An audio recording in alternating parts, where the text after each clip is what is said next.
লক্ষাধিকের উপরে মানুষ আমি বিধর্মীকে মুসলমান বানাইলাম। মা দেখো আমার কত বড় ক্ষমতা। মা ডাক দিয়া বলে, বাবা রে, এটা তোর ক্ষমতা না, এটা হইল তোর মায়ের পাওয়ার, তোর মায়ের ক্ষমতা। সুবহানাল্লাহ বলেন। মায়ের পাওয়ার, মায়ের উদ্দিন চিশতি রহমাতুল্লাহ আলাইহি অবাক হয়ে গেল। কি বলতেছ গো মা?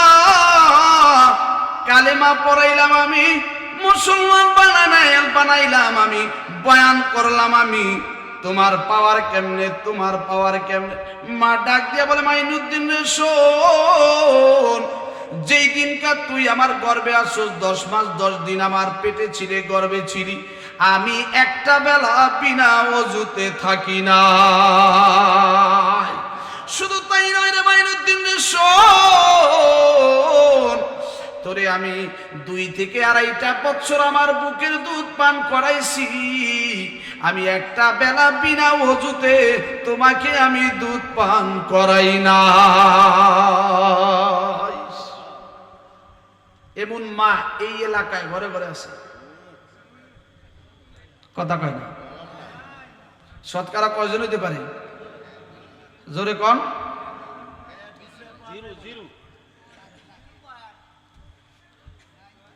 0.0 আছে। এখন তো মাইনুদ্দিন চিশতি রহমাতুল্লাহ আলাইহি যার ঘরে হয়েছিল, সে কি ওই বৈশা মোবাইল, টিভি, টেলিভিশন দেখে সময় কাটাইছে? আব্দুল কাদের জিলানী রহমাতুল্লাহ আলাইহি যার পেটে হয়েছে, তার মা কি বৈশা টিভি, টেলিভিশন, ওই মোবাইল দেখে সময় কাটাইছে? সে কোরআন তেলাওয়াত করছে। আর শেখ আব্দুল কাদের জিলানী রহমাতুল্লাহ আলাইহি 18 পারা কোরআন নিয়ে দুনিয়াতে আসছেন। বলেন সুবহানাল্লাহ। যেইসা করে গে তেইসা মেলে গে। আমি যেমন করবো আমার সন্তান ওই রকমই আসবে। কথা ঠিক না ঠিক? আজকে কি অবস্থা সমাজের, কোথায় যাইতেছে সমাজের অবস্থা, কি পরিস্থিতি হইতেছে সমাজের? সন্তানগুলো নষ্ট হয়ে যাচ্ছে, আপনার আমার ছেলেপিলেগুলো নষ্ট হয়ে যাচ্ছে, একটু খেয়াল করতেছেন? নেশায় এমন জড়াইতেছে, নেশার খপ্পরে এমন পড়া পড়ছে, এখন মুরব্বি চেনে না, মা বাবা চেনে না, নেশার টাকার জন্য মাকে জবাই দেয়, বাবাকে জবাই দেয়, এমন সংবাদ মাঝে মাঝে পাওয়া যায়। কথা ঠিক না বেঠিক? মুসলমান ভাইরা রে আমার, আমি আপনাদের সামনে কুরআনুল কারীম থেকে কয়েকখানা আয়াত কারিমা তেলাওয়াত করেছি এবং একখানা হাদিস পড়েছি।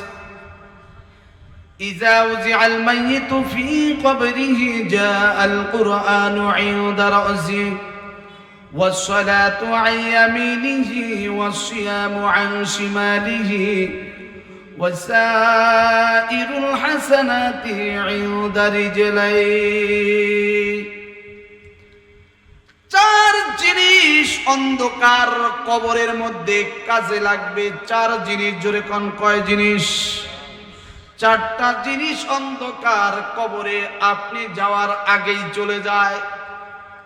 মানুষকে যেই সময় কবরে রাখে, কবরে রাখার আগে ওই মানুষটার আগে ওই 4টা জিনিস চলে যায়। বলেন সুবহানাল্লাহ। 4টা জিনিস। 1 নম্বরে হইল ইজা উজিআল মাইয়িতু ফি কবরিহি জা আল কুরআন। 1 নম্বরে আপনাকে আমাকে কবরে রাখার আগে আমার কোরআন চইলা যায় পাহারা দেওয়ার জন্য, নামাজ চইলা যায় পাহারা দেওয়ার জন্য, রোজা চইলা যায় পাহারা দেওয়ার জন্য, দান সদকা নফল ইবাদত চইলা যায় পাহারা দেওয়ার জন্য। বলেন সুবহানাল্লাহ। একটা মানুষ যেই সময় কবরে নামায়, কবরে নামানোর আগে ওই মানুষটার আগে তার আমল নামা কবরের ভিতরে চইলা যায়। আমল নামা যদি বদ আমল নামা হয়, ওই বদ আমল নামা গুলো কি হয়ে যায় জানেননি? ভিতরে কঠিন আযাবের ব্যবস্থা সব বিচ্ছু হয়ে যায়। আজকে আমাদের আমল নামার ভিতরে কি আছে? আমাদের আমল নামার ভিতরে কি চালান আছে? কি সম্বল আছে। এ বাবা, আমাকে যে সময় কবরে রাখবে, আমাকে কবরে রাখার আগে আমার আমল নামা কবরে দেয়া শুয়ে পড়বে। প্রিয় ভাইরা আমার, হজে রওনা করছে, সফররত অবস্থায় হঠাৎ করে একজন হাজী সাহেব মারা গেছে। এহরম বাঁধা অবস্থায়, এহরম বাঁধা, এহরম পরা, এহরমের কাপড় পরলে ওই মানুষটা আর কোনো গুনাহের কাজ করতে পারে না। এহরম কাপড় পরা অবস্থায় দুনিয়া থেকে বিদায় হয়ে গেছে। হজের সফরে হাইটা যাওয়ার হইতো, ওই সময় মরুভূমির মধ্য দিয়া হাইটা যাচ্ছে। ইন্ডিমিট টাইমে লোকটা মারা গেছে। অনেকগুলো লোক একই সফরে মারা যাওয়ার পরে সবাই সিদ্ধান্ত নিলে আর নিয়ে বাড়িতেও যাওয়ার টাইম নাই, বাড়িতে যাইতে গেলে হজ শেষ হয়ে যাবে। আবার যদি লাশ টাইনা নিয়ে যাই কষ্ট হবে, আসো আমরা তাকে এখানেই আমরা কবর দেওয়ার সিদ্ধান্ত নেই। কবর দেওয়ার সিদ্ধান্ত নিলেন। সিদ্ধান্ত নিয়ে কবর খনন করতে গেলেন। কবর খনন করতে যায় কবরের ভিতরে যে সময় লাশটা নামাইবে, হাজী সাহেবের লাশটা নামানোর সময় কবরের ভিতরে দেখে আজদাহা বিশাল এক বিষধর সাপ, বিশাল এক সাপ কবরের ভিতরে। কবরের ভিতরে দেখা লাশ সহ দিয়ে সবাই দৌড়, কারণ এমন বিশাল বিষধর সাপ আর জিন্দিগিতে দেখে নাই। ওই সাপ দেখা সবাই কবরস্থান থেকে দূরে চলে গেল। তারপরে এবার সিদ্ধান্ত নিল এই কবরের ভিতরে এই হাজী সাপকে রাখা যাবে না। তাই কি করা যায়? তাইলে আবার কবর খনন করো। আবার নতুন করে কবর খনন করলেন। কবর খনন করার পর এইবার আবার লাশ নামানোর সিদ্ধান্ত নিলেন। লাশ নামাইতে গেলেন। এইবারও দেখেন বিশাল এক আজদাহা একটা বিষধর সাপ। এইবারও এই কবরের ভিতরে নামাইতে সাহস পাইলেন না, কারণ একটা লাশ যদি কবরের ভিতরে নামাইতে হয়, দুইজন লোক কবরের ভিতরে নামতে হয়, বিশাল একটা সাপ এটার ভিতরে কে নামবে? সাহস পায় না, ভয় পাওয়া যায়। আবার 3 নম্বরে আবার কবর খনন করলেন। কবর খনন কইরা ওইটার মধ্যে কবর দিতে গেলেন, একই অবস্থা, বিশাল আজদাহা সাপ। 4র্থ নম্বরে আবার কবর খনন করলেন। কবর খনন করতে যাইয়া এইবার দেখেন আবার বিশাল এক আজদাহা বিষধর সাপ। এবার সিদ্ধান্ত নিলেন আমাদের আর একটা সফর আছে, আর একটা দল আছে, তারাও হজে যায়। তাদের ভিতরে যাইয়া দেখি কোন আল্লাহর সঠিক বান্দা চিনি, তারে নিয়ে তো আমরা বিপদে পড়ে গিয়েছি। ওই আরেকটা হাজির দল যাইতেছে। ওই দলের মধ্যে আল্লাহর হাবিবের কাছের সাহাবী, যিনি রাইসুল মুফাসসিরিন, কোরআনের বেশি জ্ঞান নবী থেকে নিয়েছেন, আব্দুল্লাহ ইবনে আব্বাস রাদিয়াল্লাহু তাআলা ওই সফরে ছিলেন। আব্দুল্লাহ ইবনে আব্বাস সাহাবীর কাছে যাইয়া জিজ্ঞাসা করতেছেন, ভাইরে ও সাহাবী, আপনি তো আল্লাহর নবীর কাছের সাহাবী, আমরা একটা লাশ নিয়ে বিপদে পড়ে গেছি, তাকে কবরে রাখতে পারতেছি না। কয় কি হয়েছে ঘটনা? কয় 1 নম্বরে তাকে কবরে রাখার চেষ্টা করলাম, বিশাল সাপের কারণে রাখতে পারছি না। এমনি করে করে 4টা কবর আমরা পাল্টাইলাম। এখন এই আমি যদি আবার আরেকটা কবর খনন করি, আবার এই তো একই পরিস্থিতি হইতে পারে, আমাদের হজে যাওয়া লাগবে, তাড়াতাড়ি করে কি করতে পারি? এইবার আব্দুল্লাহ ইবনে আব্বাস রাদিয়াল্লাহু তাআলা আনহু বলে দিতেছেন, যাও যাও, ওই কবরের ভিতরে কেউ নামবা না। 4 কবরের যে কোনো একটা কবরে আল্লাহর ওই বান্দাকে ছেড়ে দিবা, করার কিছুই নাই। হুজুর, তার এই অবস্থা কেন? আব্দুল্লাহ ইবনে আব্বাসের কাছে প্রশ্ন করতেছে, তার এই অবস্থা কেন? কয় তার এই অবস্থাটা কেন? তার বিবি সাহেবের কাছে যায় জিজ্ঞাসা করিও। ঠিক ওই সাহেবের মধ্যেই কবর দিয়া দিল। বিবি সাহেবের কাছে খবর নিতে বললেন, কারণটা কি? এই আমি কেমন স্বামী, আমি কয় নাম্বারের স্বামী, আমি কেমন অলি, আমার খবর সবচাইতে আগে জানবে আমার বিবি। কথা ঠিক না বেঠিক? জোরে বলেন না কেন? আপনি কেমন আল্লাহর অলি, কেমন মানুষ, আপনার বিবি কইতে পারবো আগে। এই জন্য মুসলমান ভাইরারে আমার, হজের সফর শেষ করে ওই মারা যাওয়া লোকটার বাড়িতে যায় হাজির হয়ে গেল। কারণ তারা অবাক হয়ে গেল, হতভম্ব হয়ে গেল।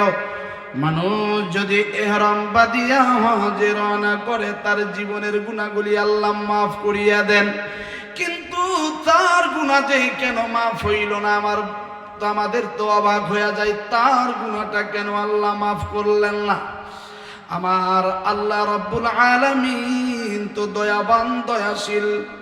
আমার আল্লাহ তার গুনাহগুলি কেন মাফ করলেন না আমার বুঝে আসে না। কারণ কোন ব্যক্তি যদি ইহরাম বাঁধিয়া হজে রওনা করে, আমার আল্লাহ তার গুনাহগুলি মাফ করিয়া দেন, কিন্তু তার কবরের ভিতরে এই অবস্থা কেন? তিনি তো গুনাহগার ছিলেন না, তার কবরের ভিতরে এই হালত কেন? আব্দুল্লাহ ইবনে আব্বাস রাদিয়াল্লাহু তাআলা আরেকটু বিষয় বলিয়া দিয়েছেন। আরে তার কবরে যে সাপ, তার কবরের ভিতরে সাপ হওয়ার কারণ আছে। কয় কারণ, একটা কারণ হইল ওই আল্লাহর বান্দার যে আমল নামা ছিল, আমল নামাগুলো বদ আমল নামা ছিল, ওই বদ আমল নামাগুলো বিশাল এক বিষধর সাপ হয়ে গেছে।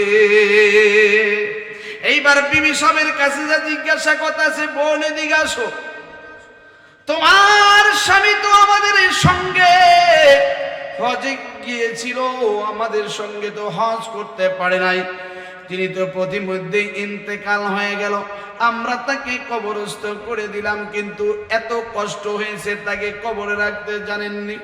তাকে, তার জন্য একে একে আমাদের 4টা কবর করতে হয়েছে। তার কবরের ভিতরে বিশাল বিষধর আজদাহা, বিশাল সাপ আইসা যায়। সাথে সাথে আমরা সিদ্ধান্ত নিয়া এক সাহাবীর কথা অনুযায়ী আমরা যে কোনো একটা কবরের ভিতরে লাশটাকে ছেড়ে দিলাম। আপনার স্বামীর এরকম কি অপরাধ ছিল আমরা একটু জানতে চাই। স্বামী বলে দিলেন, স্ত্রী বলে দিলেন, আমার স্বামীর আসলেই বেশি একটা ভালো ছিল না। কয় কি বদ আমল ছিল বলেন সেই বদ আমলটার কথা। কয় আমার স্বামী যে হজে রওনা করছে, যে টাকাগুলো নিয়ে আসে রওনা করছে, ওই টাকাগুলো হালাল ছিল না। একজন গরিব মানুষের সম্পদ আত্মসাৎ করিয়া, লক্ষ লক্ষ টাকার সম্পদ আত্মসাৎ করিয়া নিজের বড় আঙ্গুল ফুল্লা কলা গাছ মনে করত, সেই টাকা দিয়ে আবার হজে গেছে, বিদায় তার কবরের ভিতরে এই অবস্থা হওয়াটাই স্বাভাবিক। মুসলমান ভাইরা আমার, আজকে আমার ইনকাম যদি হারাম হয়ে থাকে, আমার সম্পদের মধ্যে যদি হারাম হয়ে থাকে, ভেজাল হয়ে থাকে, এ বাবা আমার ব্যবসার মধ্যে যদি হারাম হয়ে থাকে, ভেজাল হয়ে থাকে, আমার এই হারাম কামাই রোজগার গুলো অন্ধকার কবরের মধ্যে বিশাল বিষধর সাপ হয়ে যাবে,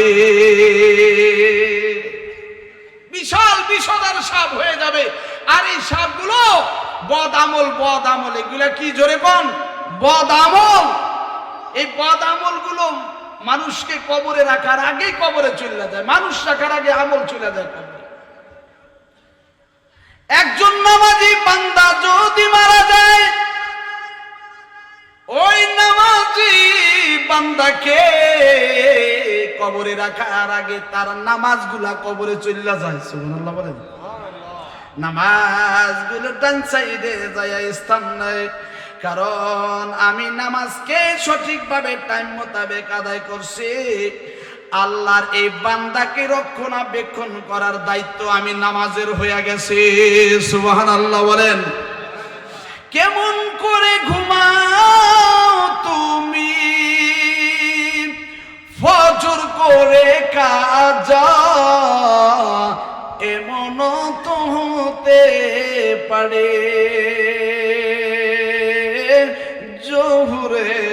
জানাজা।